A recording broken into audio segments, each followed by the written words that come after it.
ఇక్కడే నా తోటి ఉద్యమకారులందరికీ నా హృదయపూర్వక నమస్కారాలు. ఈ ఉద్యమం 1969లో స్టార్ట్ అయింది, తొలి దశ ఉద్యమంగా. అప్పుడు కూడా చాలామంది పశువులు బాచారు. తర్వాత 2001లో మళ్ళీ ఉద్యమం స్టార్ట్ అయింది, కేసీఆర్ స్టార్ట్ చేశారు. ఆ రోజు పోరాడి 2014 మన స్వతంత్రం మన రాష్ట్రం ఏర్పడి మనం భక్తులు ఉద్యమం అయిపోయింది. పోరాడి ఆస్తులు పోగొట్టుకుని అనేక మంది ప్రాణాలు పోగొట్టుకున్నారు. 1200 మంది స్టూడెంట్స్ కానీ అందరూ బలిదానాలు ఇచ్చినా కూడా కేసీఆర్ అనేది మనకు గట్టిపోతులకు 3 సంవత్సరాలు పడింది. ఎవరు పట్టించుకోలేదు, అసలు అపాయింట్మెంట్ అనేది ఇవ్వలేదు. కేసీఆర్ తోటి తిరిగిన వాళ్ళు ఆఖరి కేసీఆర్ గెలిచినాక దగ్గర కూడా చూసే అదృష్టం లేకుండా పోయింది. ఒక నియంత్రణ పరిపాలించి స్వతంత్రం వచ్చిన మనం కాదు, కేసీఆర్ కుటుంబానికి స్వతంత్రం వచ్చింది. వాళ్ళ ఇంట్లో కోర్టులు సగం రాష్ట్రానికి దోచుకుని తిన్నారు. వాళ్ళు తినేసి మనకి బానిస బతుకులు చేశారు. కాంగ్రెస్ గవర్నమెంట్ మనకేం చేసింది, మనకు అభయం ఇచ్చింది.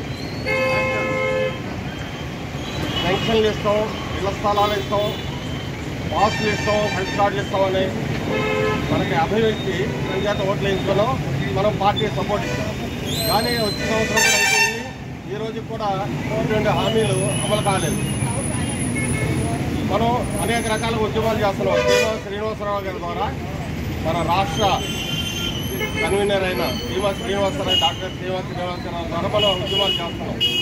మన డెడ్ లైన్ జూన్ 2వ తారీఖు పెట్టి జూన్ 2వ తారీఖు లోపల మాకు ఇచ్చిన హామీలు నెరవేర్చాలని చెప్పి మనం మెమోరాండం ఇస్తానని చెప్పారు. 2వ తారీఖు వరకు కూడా చూసాము. ఇప్పటివరకు ఎటువంటి హామీలు నెరవేర్చలేదు. అందుకని 2వ తారీఖు నుంచి నిరసన ఉద్యమాలు మొదలుపెట్టాం. ప్రతి మండలం 33 జిల్లాలు కూడా మనం కప్పి వాళ్ళు తిరుగుతూ నిరసనలు తెలియపరుస్తున్నారు. ఈరోజు ప్రతి మండలంలో ప్రతి గ్రామంలో కూడా ఉద్యమకారుల ఫోరం తరఫున నిర్హార కూర్చోవడం జరుగుతుంది.